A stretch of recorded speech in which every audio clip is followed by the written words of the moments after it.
Hey everyone, Adam here. So was your podcast. I got another interview for you today. I got to sit down with Sophacles Sapounas, and Soph, I'm sorry if I said your name wrong, but it is one of the coolest names ever, and Sophocles was also a really cool guy, and he created a comic. It's called Not Alone, a big book, coming out July 22nd. And I don't want to give too much away about how the comic came to be, but Soph's story is unique, inspiring, and incredible for anyone who's teetering on I want to create something but it hasn't happened yet, or anyone who's doubting their ability to create something. This is the interview for you. I don't want to spoil it. I don't want to tell Soft's story for him, so I'll shut my mouth and let him tell you the story. Enjoy the interview. Hey everyone, Adam here. So was your podcast. I'm sitting down with Soph to talk about his new comic, Not Alone. How you doing, Soph? Good, good. How are you, Adam? Doing very good. Thank you for taking the time to come on. I always like talking to comic creators. Of course. Thanks for having me. Definitely. Before we jump into Not Alone, my one boilerplate thing I like doing is asking creative people to go back to the beginning of their creative journey. And when did you know you wanted to be a creative, tell stories, the comic as the medium, kind of the whole thing? Okay, so the funny thing is that I kind of forgotten that I actually was drawing comics when I was in the second grade. But I remember it was like this it was Space Bunny is what it was called. And it was like this rabbit that was like for some reason in a spacesuit and it had like a cannon arm or something. I don't know. And so I was just doing this thing and I was making comics and we laminated one. We made a dinner set out of it or something like that. I can't remember. It was from something. And then all the years passed and I was basically someone that couldn't draw a stick figure standing to save my life. And I was always intrigued with drawing. I was always interested in drawing, but I just thought that it was just not me. I couldn't do it, but I was involved in music. And I always thought that I was a creative person, at least was always involved with Legos and building stuff and coming up with things and let's build a fort or whatever. I don't know. So there was a lot of that. But then when I moved here to the States and to Detroit, my thing was skateboarding.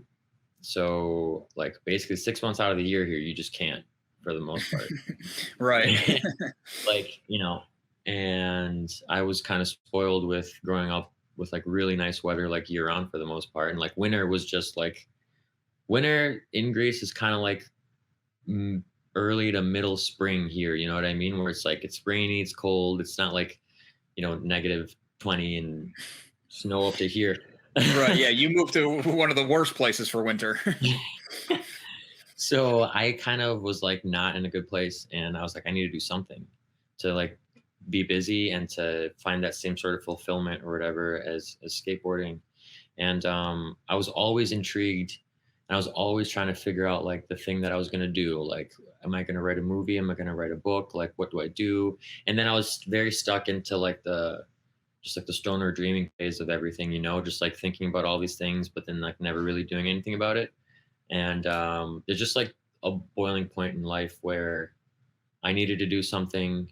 I needed to start taking action on my dreams and whatever these things that I wanted to do. It was apparently no one's just gonna fly in and give me a director title and be shoot the movie and so you have to do stuff. And if you want to get noticed or anything for opportunities. So I was just sitting and thinking about my project and I just sat there. In my head, it feels like I just sat here like this for 6 months, on a couch and just montage, life happening around me, Yeah. It's formulating. And because I wanted to make movies and because I wanted to write books and because I was reading a lot of comics and graphic novels, I don't know. It was just one day I finished Scott Pilgrim again and I was maybe I can do this. And I started thinking about it. It's okay, well, if you don't want to do a movie, it's too hard. And if you don't just want to write a book, because not anyone can write a book, you know what I mean? But do I want to do a book? Do I want to do a movie? And then I kind of realized that the graphic novel could be the perfect medium to do both. But it needed to be in a certain way. And that's kind of what gave me the landscape idea, to do things kind of in a landscape orientation with like letterboxing, to make it look like cinema widescreen. And it kind of just started from there. It was like kind of the best avenue for a creative vision that was available to me at the time, even though like it would have been easier to write a book. I think that marriage and like that unique kind of viewpoint of a cinematic graphic novel was what made me want to do it and go for it and just, get it done. Yeah, I thought you called it a widescreen graphic novel in the press release. I thought that was a really cool take because it makes sense. That's how we consume most of our media. Like even if you watch a YouTube video on your phone, you're generally turning your phone sideways. You want the widescreen. It makes sense. So why still do the books the traditional way? I mean, it wasn't even that. I get like, I get comics, but if I wanted like a cinematic experience, like it can go beyond just like portrait, Yeah. And it So also makes it different enough that it's like, hey, this kind of stands out, but it's not a gimmick. Right. Yeah. Because I don't like gimmicks. Right. And so I did think that was a cool take. Oh, thank you, man. And that was kind of thing, like this whole series and this whole graphic novel was almost like proof of concept for me. Like I wanted to see if it worked. And like here, I think I have it too. Like when I first got the test print, I was like, okay, it works. Cause just like, like it just worked. I don't know. I think it looks cool, and it definitely looked like very interesting and it felt good to hold and it felt good to like, to read. So like, I'm not trying to toot my own horn. I was just like, I just literally wanted to know if this worked. Mm-hmm. And yeah, because no, I get it. Cause when you're making a comic, if you're doing it like in Photoshop or whatever you used and you're laying it all out and you're like, yeah, if I open this file, it looks good. If I open this file, it looks good. But then when it's printed, it's a whole other animal. Yeah. So I just wanted to see, and I think it does. And so I was like, I felt comfortable and I was like, okay, yeah, I think I can do the series now too. Oh, so it's not just a one-off graphic novel? Yeah, I mean, no, the story's plotted out like for, I think at least 6 volumes, because I didn't want to. Yeah, I didn't want to do like a One Piece thing where it just like keeps going, because I'm not built for that. You need an ending target. Yeah, and not just that, like I also don't want to overstay welcomes, and I don't want to be like, I also don't want to hit the point where the writing is just suffering, because of, the whole like, it happens with shows, with other comic series. It just goes on for like way longer than it needs to, and then even One Piece, like there's definitely like arcs where they're just really boring and it's just like filler, and everyone knows, but like it still happens because of this and that. So I want to avoid that basically. But right, I knew network TV model. Yeah.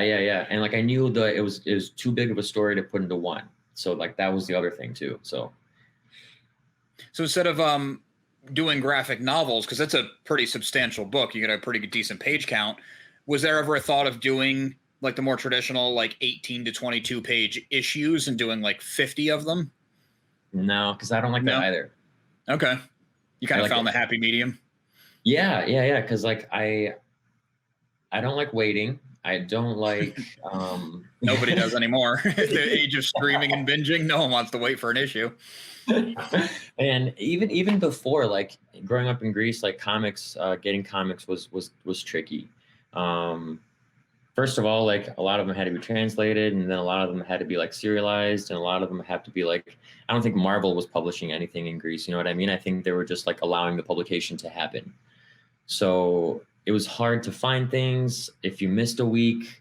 And it was also like, it just eats money too, Yeah, that's one thing. Comic collectors is like $5-6 an issue. You're through it in 4 minutes, and you got to wait a month for the next one. Yeah. And it's not like a cool experience, at least like as far as I'm concerned, and like I'm not trying to bash anyone or anything, but it's just not how I like reading things in a story. And like I like bigger stories, and I like development, and I like You know, I hate cliffhangers every 20 pages. Like I can't. I think it also depends on the kind of story you're doing, because yours is kind of like this ongoing mystery and a lot of world building, where 20 pages might not really be enough to get someone into it. And how do you come up with 49 different cliffhangers if you're doing a 50 issue arc? So I can see that. Yeah. And the writing too, like it just lets me like breathe it out more, like when I'm working on a bigger scale. Yeah. I also thought it was cool. You mentioned you had finished reading Scott Pilgrim, and that seems to be like your big source of inspiration, because your art has a unique style. But when you said Scott Pilgrim, I'm like, oh yeah, that makes sense. You can see a little bit of it in there. Oh, if you can see a little bit of it in there, then that's good, because like I see a lot of it in there, and it's not something, well, it's not something that I want to avoid. It's just like sometimes it happens with things, you know. And as a very cynical like musician and consumer of media and like artist and whatever, like I am always like at the jump of trying to like see or find someone's influences and how they wear them, and I'm always very conscious about like I don't want to be seen as a rip, but at the same time, that's what inspiration is. But at the same time, like you can also be inspired and not rip something and still make your own style and still kind of like, you know, hit that sweet spot of it's more you than it is anyone else. So I hope that like I've done that. And some people have said that like, oh, I like your style. I'm like, oh, I guess it's my style now. It's not, you know, it's not a Scott Pilgrim thing. You're always going to have inspirations. I didn't mean that as a knock. No. I know. Yeah. Yeah. I'm very like conscious about that is what I was trying to say. And it's just like playing with inspiration and how much you know, you're willing to say like, yeah, I was inspired by that. Or like, yeah, like I was trying to make it look like that. You know, it can be like an interesting like subject. And you probably come across that in your music too, I would imagine. I mean, I'm far from a musician, but I would imagine if you grew up on, you know, say the Beatles, like your parents love the Beatles, you listen to the Beatles constantly, every day, all day, every album. When you start playing music, even if you don't want to, unless you're consciously avoiding it, some of that's going to creep in. Yeah, exactly. And so just being conscious of that has been a fun like kind of game to play, because it's like I'm also the reader at the same time, or at least like I'm envisioning like a reader that's just as like annoying as me. So it's like I'm kind of playing with that expectation too. And I know that like other artists do it too. It's like, can you figure out my influences? And if you can, here's an Easter egg for you, or things like that, you know? Yeah, that's cool. Fun. Yeah. Speaking of your influence, what were some other ones that kind of come to the top of the list? Because there's probably like a million, and they're all like in their like little fractions of percentages. But basically, yeah. Like I tell people like my elevator pitch is it's Scott Pilgrim meets, you know, Monty Python and the Holy Grail and The Walking Dead, kind of sort of. You know, like there's a lot of humor in there and a lot of absurdism and a lot of just like kind of off the wall stuff. I really like Don Rosa's The Life and Time of Scrooge McDuck. That is a huge influence on me, both as a creator and as a story writer, and in my life too. Like that book really touched me, you know. And it's funny that it was a Scrooge McDuck book, but like Don Rosa was like an engineer, I think, or something like that, and he has made like one of the most loved like pieces of I don't know. It's weird because in Europe, like Scrooge and the McDucks are treated way differently than they are here. It's more of like I don't know. It's just a different side of like Disney. Kind of longer lasting, maybe. Yeah, that, and it's like DuckTales but better. Like way better. Yeah. So if you have the chance, like check out Don Rosa. It's really cool. It's like basically what he does is he puts Scrooge and he takes him through like this crazy like Americana story of coming to the new world and going through trials and tribulations, but he's also like kind of Forrest Gumping, where he's like in these weird places in time where he's like he meets Teddy Roosevelt somewhere in the Badlands, you know. He like is on some like quasi historically famous like steamboat in the Mississippi, like things like that. So he's just kind of like going around and like gaining experience and like going for his goals and this. It was very inspirational. But his humor within the artwork and within the panels and just his humor in general was like super inspiring. Like there's a lot of things that happen like in the background if you kind of notice, like mice or like I don't know. I do like, I try to like sprinkle that kind of stuff in there too. Like, but I'm not that good of an artist yet. So my backgrounds aren't as like kind of full of that kind of stuff as I want, but I mean, I'm working on it. I've talked to a lot of people, a lot of different artists, and that's almost a universal, like, oh man, the backgrounds, I really suffer with the backgrounds. So I wouldn't beat yourself up too bad on that. Oh, cool. Thanks, man. Yeah, it's Yeah. they're it's odd because like it's one of those rules that just keeps getting broken and unbroken all the time. It's like, yeah, you can not have backgrounds in anything, or you can have backgrounds in things, or you can have like very minimal, just sort of like vague impressionist representations of a background, or you can have like actual like detailed trees and houses and stuff. So it's a very interesting like part of paneling and drawing in general. For sure. And if you read some of like the really iconic staple, maybe it's different for where you grew up actually, but like say I just got around to reading Sandman last year, which, Yeah. I'm way behind the times for a comic fan to just be reading Sandman, but reading that, and I love Neil Gaiman, is a brilliant writer. The art's great, but the backgrounds are just a lot of times just not even there, but it doesn't take away from the story at all. There's no background in a book, you know what I mean? Yeah. Yeah, that's like, true. yeah, this light is annoying. You just kind of like make it up in your head, and like you can kind of do that in comics too, but other things have to be compelling. You can't just, that's the thing. You can like cheat your way out of it almost, but your writing and dialogue better be damn good, Yeah, I see what you're saying. Yeah, you can't just kind of I don't want to say half-ass because I don't think anyone's attempting to do a bad job, but yeah, if you feel like you're lacking somewhere, you have to strengthen it in other ways. And I'm not saying you are, but I see what you're Oh, saying. yeah. I just think that like it's just in general, if you want to like do something like that, you just kind of have to notice like, okay, if I'm weak here and I can't bring it up to par, like I just gotta like kind of overcompensate in some different way. That's how I think Yeah. about it too. I thought it was really interesting what you were saying about your comic inspirations. I mean, Scott Pilgrim, we all know, I mean, anyone who's going to watch this interview on our channel, it's very, genre themed, geek themed, all that kind of stuff. And the Edgar Wright movie, I mean, I know I loved that movie, but that was my introduction to Scott Pilgrim. Oh, no way. So you can, okay, cool. Yeah. So were those comics something that you were able to get your hands on when you were growing up? Because you were saying it was kind of difficult to get different titles. Yeah. So since I moved over here to the States, I was able to like start reading and getting my hands on a lot of stuff. Okay, so that one didn't come from, that was not like a childhood comic. That was more recent. No, I guess like I don't know, like it didn't come out during my childhood, did it? No, I was true. I'm not even sure when it was out. Yeah, I think I was in my late teens, early 20s when I finished that. So I guess it's childhood. I don't know. I think that's the right time to find that book. Yeah. Basically, so that was when I did find it, and at first it was just an awesome comic and graphic novel series. But then like I just kind of started thinking about it more, and like how it broke conventions, how it was very geek oriented, how it was like it was playing with mediums, and it was just manga inspired, and I was very into manga and anime.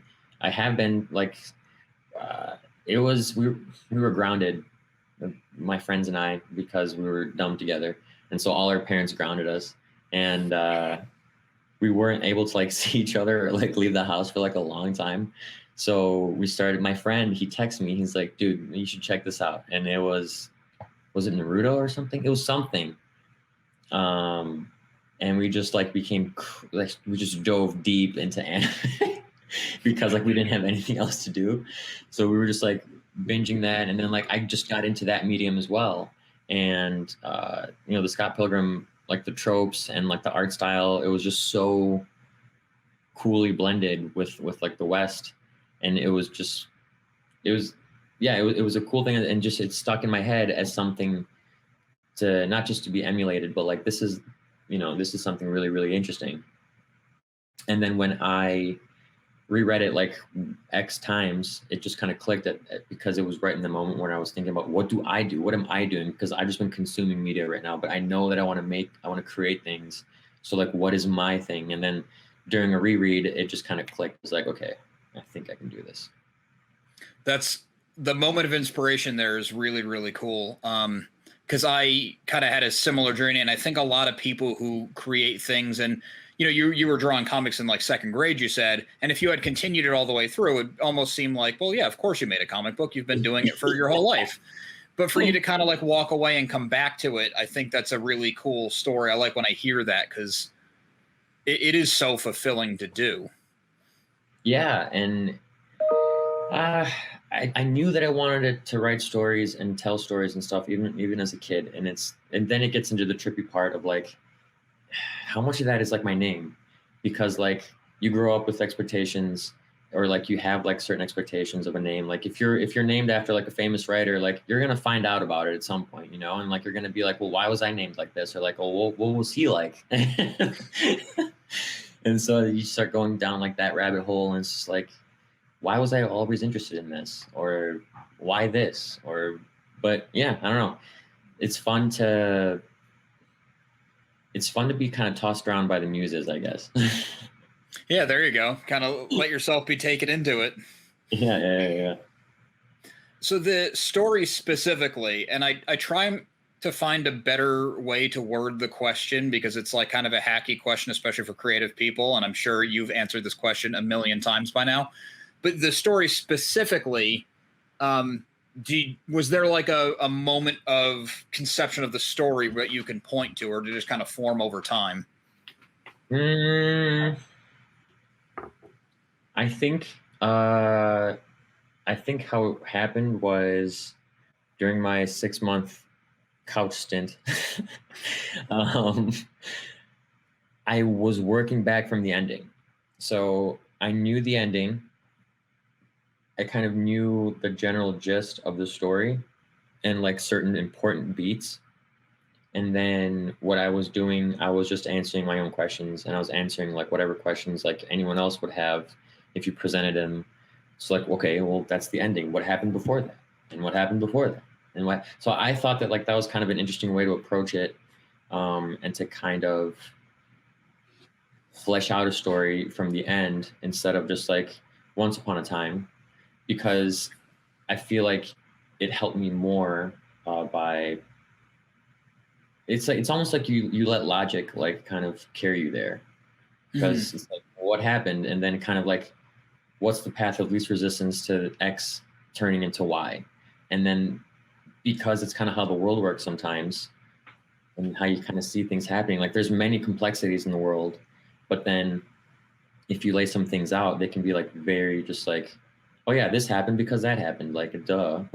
So, it's almost revealing itself to you rather than you're creating it. Yeah, exactly. And so I think the pinpoint was pinpointing the ending, and then after that, like it was a different kind of like ballpark. But yeah, the ending was I don't know, it was something that it was from other endings that I was inspired by, and it was from other things that like, you know, how do you wrap up a story that's long? You know, Tolkien did it. A lot of people try to do it, and there's a hit or miss, and I just kind of wanted to make a good ending and then work back from there. So that was kind of the impetus for the story, I guess. So this big ending you're talking about, I don't want to get into specifics, obviously, and give it away. That's not the ending for your first volume, then, right? That's your overall ending. Yeah. Okay, Yeah, so you still had to find the ending for the first volume, like find the logical place to cut it off before you start the next chapter. Yes. So that kind of stuff is a little more like that's where it gets into the weeds. It's like, okay, like I have 10 chapters, I want like 20 pages for chapter. Like there's these kind of like boxes that I built for myself that I wanted to kind of structure the book and the story around. So it kind of gives me like a good way to kind of write. So like a manga volume or a chapter is like, yeah, a volume is 10, 20 page chapters, right? Something like that. I think so. Yeah. So I was kind of using that model in order to like inform the script, and then just kind of going through there and kind of like having the script written out, just kind of seeing like how I wanted to split the books. It just kind of makes sense to like, I think I had like 3 or 4 different ways to end the first book, but I went with the one that I went with because it tied into the rest of the story and like the next beat that I kind of wanted to get into for book 2. So yeah. That's cool. I'm always interested in the writing process and how to break it down, because I feel like you can like take classes and watch videos and read how-tos until the end of time, but until you sit Yeah. down and find what works for you. Yeah, that's kind of the thing. And like, that's what I noticed. I was on Twitter the other day and someone was like, someone's trying to get into writing for comics.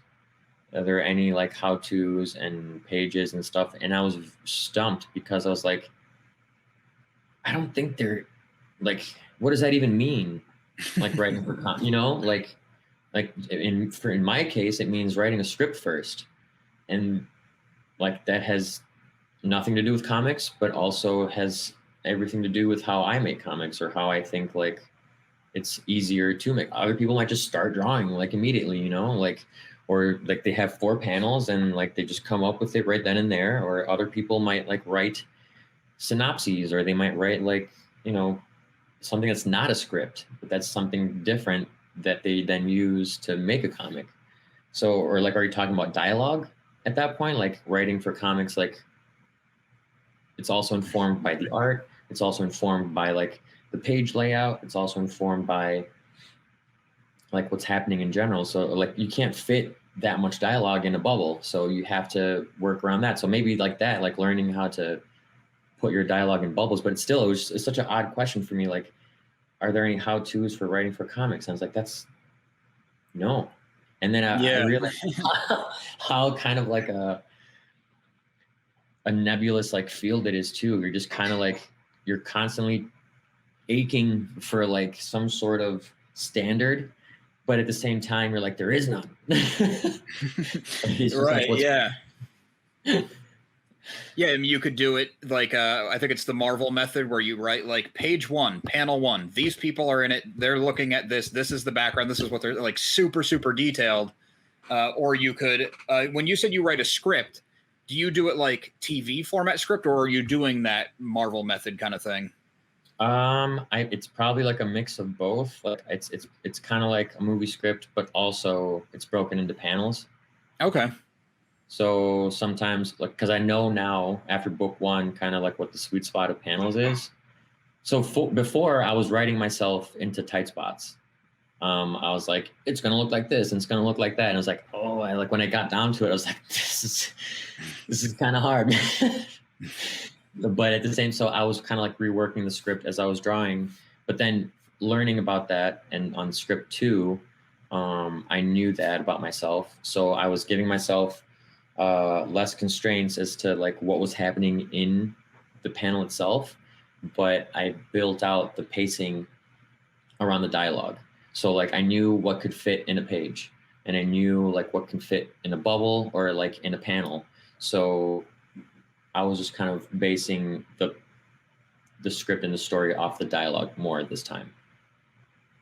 Okay. And did you find it helped your first time going like beginning to end and really making something, that you were the writer and the artist and the letterer, like you kind of handled it all internally? Yeah, I mean that's kind of the sad reality about a lot of this is that I started off with the great dream of pitching my idea to someone that was kind of my friend, or like someone that I met, like like in class, or out in the general public or the Twitter sphere, and they were so like stoked about it that like they were gonna drop but then I realized that like I was doing my research on forums and stuff. Someone said that like artists aren't just waiting around for you to come to them with your perfect script. They probably have their own perfect script that they're working on right now. So it's like the expectation of someone to just drop whatever they're doing to write your project is huge to put on people, and to also like walk around thinking that it can happen. It can, and it does, but like usually it's like it could be your best friend or someone that you met like in college, like in comic class, whatever, like that you guys jived with, and you started something from scratch, or like one was naturally the writer, one was natural, like all a lot of these like relationships that you see on the front end, like when you receive the comic, you're like, oh, like they were the team and like they've been working together, but it's like, how did that even happen? And for me, I was, you know, I wasn't wealthy. I couldn't pay artists. I couldn't pay a letterer. I couldn't do it. I had to do it by myself if I wanted to finish this thing. So that was kind of like, there was no other way. So I just went for it, and I did the exact opposite of what everyone was saying. Like, start small, 5 pages, 20 pages. Yeah. I'm like, 200 pages. But it definitely, like, it was a huge learning experience. And like, yeah, like being able to go into book 2 and now book 3, like with all this learning behind me, I know my own weaknesses more. I know my strengths more. I know what, like, how to help myself write better and easier, because I'm just writing for me now. I'm the artist. Like, unfortunately, I didn't have to learn how to, you know, communicate my art or my vision to someone else, like properly, or like in order for it to come out the right way. So I'm kind of just informing myself basically, like when I'm writing. So it's kind of a cool thing, you know, after how hard it was to get to this point. Yeah, as you were talking about, like, kind of the struggle to find the team and all that, I feel like that is a common thing where, oh, I have this great idea. I'm sure there's going to be artists lining up to do it, but like you said, everyone's got an idea, and everyone, you know, no one's going to be like, well, my idea kind of sucks, but maybe I can get someone to do it, because then why would you do it? Yeah. So you're saying it was built out of necessity, but I think for an independent comic, an independent movie, a self-published novel, whatever it is, I really appreciate the total DIY method, because I feel like you get more of a pure version of what you wanted to do. You know, no one else was putting influence, and collaborations are great. I'm not knocking that at all. Yeah. But it's also so personal. Like, every last line and letter and detail was completely intentional and there, and I just think that's so cool. So it might have came out of necessity, but if you ask me, that's preferable. Yeah, I mean, we all, I don't know if we all, but like that image of the DIY, like, you know, the Da Vinci, basically just like, oh yeah, I can do this, I can do it all, is definitely like something to aspire to. Or at least it was for me. Like, I wanted to be like the person that could do all these things, whether or not it was so that someone else down the line could call up on me and be like, oh, hey, like, I like your lettering, for example, like, would you like to letter this or whatever? Like, not just for my own projects, but it's also like it's kind of like a walking resume, you know? And so it's something that you've done, and the rest of the world can see what you're capable of, or what you were capable of at the time. And that opens up even more avenues for opportunities if you want to like keep getting better at something. Or if at some point, like, you know, or if after book 1 I was like, you know what, that was too hard for me to do again, or, you know, like, maybe I just want to focus on doing this now. So like, but the way it worked out is I kind of really enjoyed sort of the process. So I don't mind being the all around DIYer, and I do see where you're coming from too. Like, Inside, like Bo Burnham's, you know, did you see that? I haven't watched it, but I know what you're talking about. Yeah. Yeah, like that was insane. Like the fact that he did all that by himself. I mean, you can see the toll that it took on, but at the same time, it's definitely admirable, and it's definitely something that, like, I feel like everyone kind of wants to be able to do on some level, or maybe it's just me. I don't know. But No, like, I'm tracking what you're saying, so I think you're definitely onto something. And you do your 6 books all by yourself, and maybe you're like, that was exhausting, it was brutal, I don't want to do another 6 books on my own. And maybe you do, but even if you don't, forever now you have this thing that you did on your own and put it out there in the world. I think that's huge. Thank you, man. Thank you. Yeah. Yeah, because it's not just for the release date; it's forever now, which is awesome. Yeah, and like, you start going into so many like rabbit holes of thought, and like of just ego, and like, what is this even for? Why do I want to make something that lasts forever? Like, it's not even going to last forever. The sun's going to explode. Like, you know, like, you go into like, you go into all these like kind of like little mental like mazes. But yeah, I think being able to come out the other side with a finished thing is really it's empowering. It's it's fun, and yeah, it just like you said, it's out there forever now, and for better for worse. And I wanted to join the discourse, and that was a big drive between like why I even want to make things and do things in the first place, because like I just want to see what people think about it. I want to see. Yeah.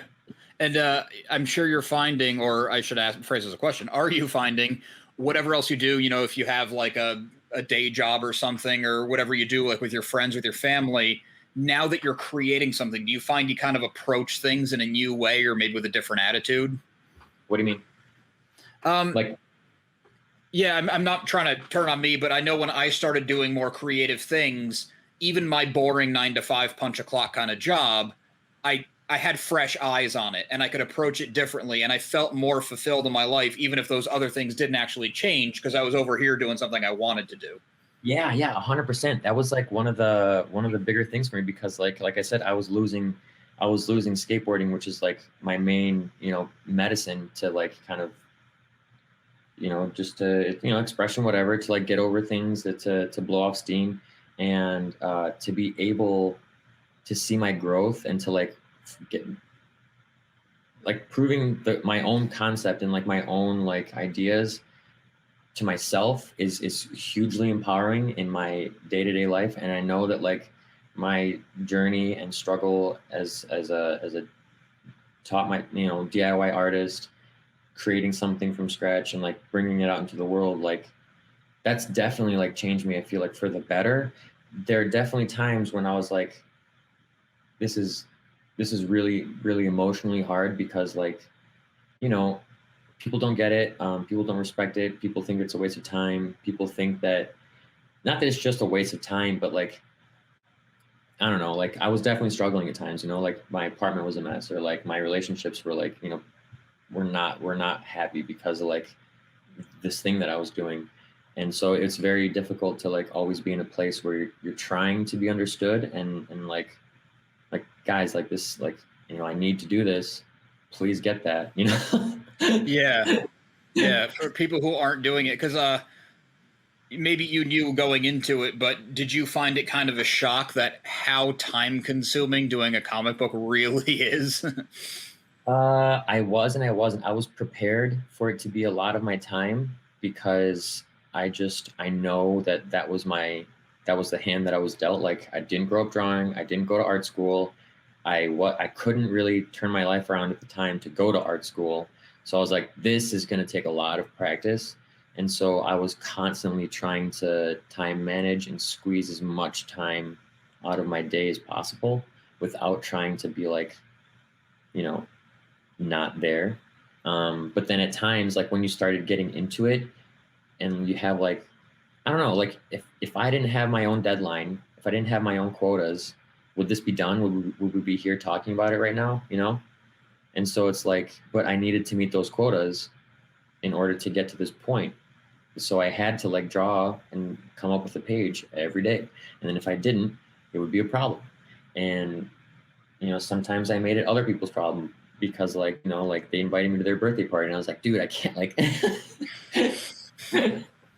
I see what you're saying. No, I'm right there. I'm wired the same way as you, that like I have to get this done. Well, who's really waiting for it? Do you really have to? Can't it wait till tomorrow? I'm like, if this is the thing I do when nothing else is going on, I might as well not do it, because it's not going to happen. Yeah. And like, no one's gonna make it for you. And at that point, it's like, what do you want to do? Yeah. So, No, that's awesome. The fact that you had the self-discipline, not only for one to say, I want to create something.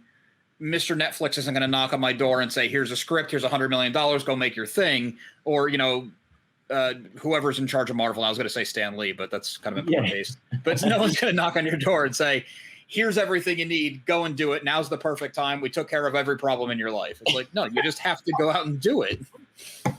Yeah, for real. And like, that's what really I think, cool. Yeah, thank you. And I think that's what people like sometimes don't understand.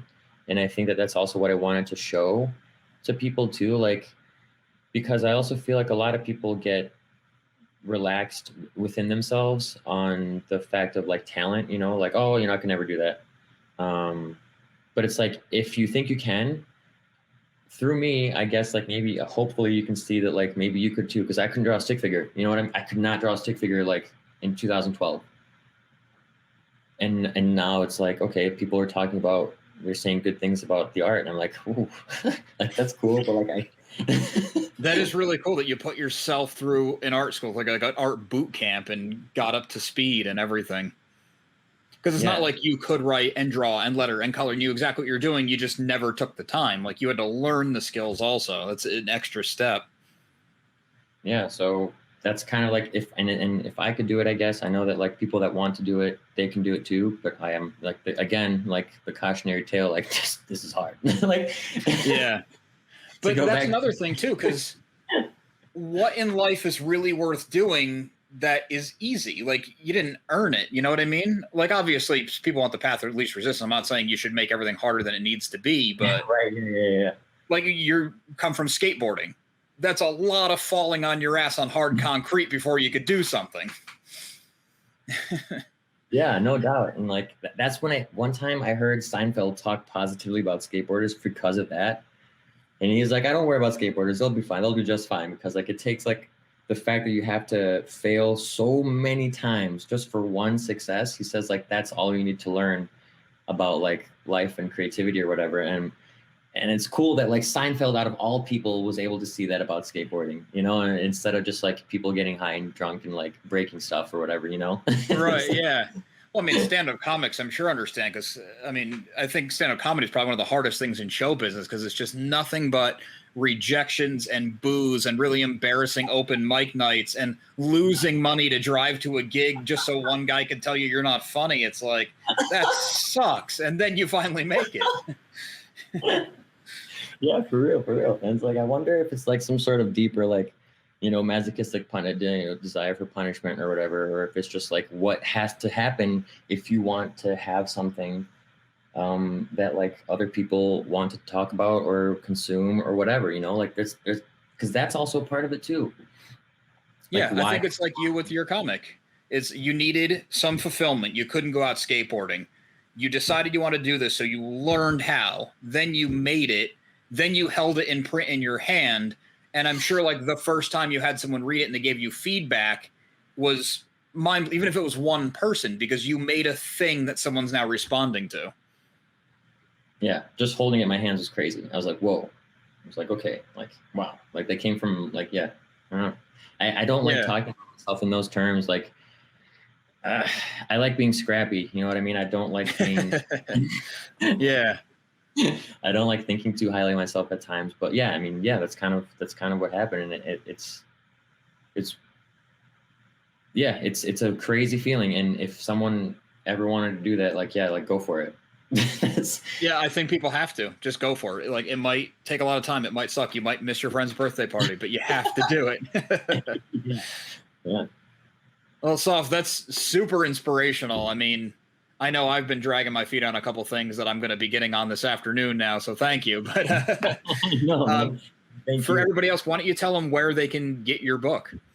Yeah. So this book is going to be available through online retailers, and I think in some stores as well, but Amazon, Barnes and Noble, wherever you can get a book online, it should be online. And try the tried and true. If you can't find them there, you might be able to find them in your comic shops if you can ask them for it. I know I have. Very cool. So and I think they're going to be in libraries too. Oh, awesome. Yeah. Good distribution deal you got. Mm-hmm. And if you want to promote anything else, a website, maybe your socials or something like that. I'm having kind of a weird moment with social media right now. But for like my you know, my Twitter handle and things like that. But for the graphic novel, it's Not Alone, N0T.ALONE on Instagram. That's kind of where I post most of the art, a lot of the promotional stuff, and I kind of do like things like behind the scenes, like I'll do like drawing time lapses and whatnot. So for people that kind of want to see like the drawing side of it. That's and cool. Then and then I'm coming out with some music stuff, but we don't have anything set up, so it's all good. Just check out the Instagram if you want to check me out on Sophacles.s on Instagram too. And that's just kind of, I post like photos and stuff and things like that, what I'm up to with my life. But yeah. Awesome. Well, thank you for taking the time to come on. Like I said, super inspirational. The book looks awesome. So Thanks, people should Ed. definitely check it out. And best of luck. Thank you so much. Thank you so much for the time. Thank you for this. It was a lot of fun, and hopefully we can talk soon. Sounds good. All right, man. Good luck with everything. You too. I want to thank Soph one more time for coming on the show to talk to me about his new comic, Not Alone, coming July 22nd. Check it out. I got to look at the first issue. It is awesome. And if nothing else, his story was awesome. So you should support him for both reasons. Make sure you like and subscribe. We have a lot more interviews like this coming, a lot more new movie coverage. I'm going to get back to doing the AFI's countdown list. Sorry, I went blank there for a minute. Got a lot of cool stuff coming your way. You're not going to want to miss out. Make sure you like and subscribe. Also, make sure you listen to So Wizard Podcast every single week wherever you get your podcasts. So Wizard Podcast can also be found on Patreon, where for as little as $1 a month, you get multiple monthly bonus shows. SoWizardPodcast.com is your resource for reviews, recommendations, merchandise, videos, and more. We love hearing feedback, so drop us a note in the comments. Leave us something on social media. All the accounts can be found after the show and in the show notes. And on a more personal note, a good friend and I have an ongoing comic series out. It's called Social Studies. It's a slice-of-life comedy comic about the high school experience, done with a twist of the 90s cartoons that we grew up on and love. And, of course, even though this is the third take because cats kept getting involved, now a new cat's getting involved. I made this cool teaser video so you can check it out. It's at socialstudiescomic.com. Enjoy.